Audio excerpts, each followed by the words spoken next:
What you're doing in this program is deciding and choosing that what has always ultimately been yours is being pulled into your physical reality. Now, a affirmation that I've used about 1 trillion times over the last 4 years is this: everything conspires in my favor. I use it all of the time. I've used it with the house. I've used it with my business.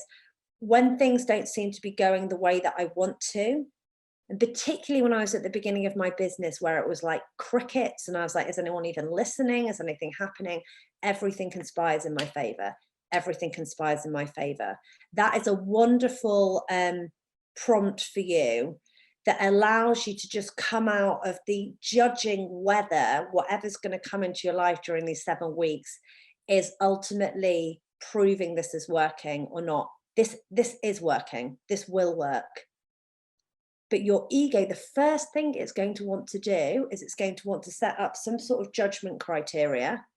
It's going to want to control. It's going to want to provide a very, very annoying narrative for you about all the reasons it can't happen or how impossible it is or how it doesn't happen for somebody like you.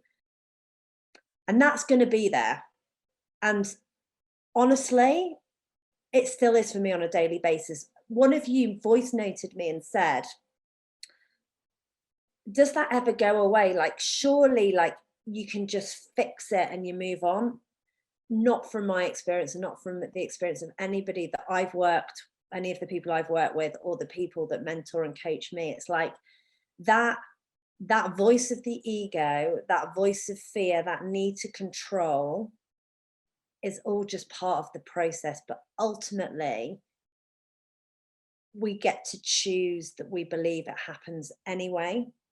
And that's been what's got me to where I am now and will get me to where I need to be, is that I recognize that that voice is always going to be there. And I'm not looking for the absence of it, but I'm prepared to sit with the discomfort of, yeah, but I'm going to choose it anyway.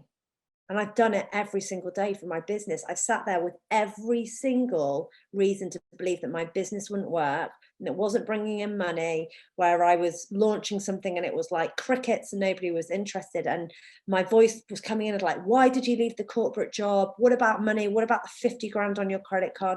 What about this? I told you, I told you, I told you, I told you. I mean, it's unrelenting, isn't it, sometimes? And I was like, I hear you. I'm still going to choose it anyway.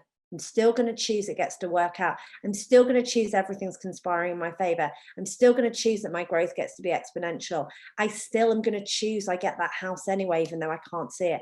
I'm going to choose it even though there's a voice that says I'm insane. I choose it anyway. And this is the power that every single one of you has within you. You get to choose it. That's the differentiator. Every single day, choose it despite the voice that comes in. That voice is the sum of our conditioning from the people around us, the conditioning from society, the things that we've picked up along the way. And ultimately, yes, it's there to serve us. It's there to show us areas of us that we need to alchemize and heal and look at. But that negative narrative, that ego, does not have the perspective that the soul and intuition has. And that's the only reason that I'm able to sit here with all of you, with nearly 50 people in this program, in the position I'm in now, because I was prepared to choose it despite the discomfort. And what I would say as well, if you're, which it inevitably will, I suspect, when your ego comes out with her nails like flaring, like, what? With some of the stuff that I'm going to get you to do, just really witness it and say, isn't that interesting? I very much doubt that she would feel the need to do that if she didn't feel like I was expanding and stepping into something, because she doesn't. If you hadn't signed up to this program and you said no and you were like, oh, it's too much money, or it's not the right time, or it's this or that, you could be sitting very, very comfortably at home with your ego like tucked up beside you, maybe picking on something else it was doing. But this is a big thing. Like, when we invest, like you all have to be here, this is choosing that you give your power away somewhere else. And it's incredibly potent, that energy. Never underestimate it. But she may have her days of really feeling like, yeah, but how, Caroline, how's it going to happen? How? But the beauty of it is the power of choice and decision, that whatever we desire gets to come to us anyway, despite not knowing the how, despite a part of you thinking this is ludicrous, but it gets to come in, is the most magical process that you can go through.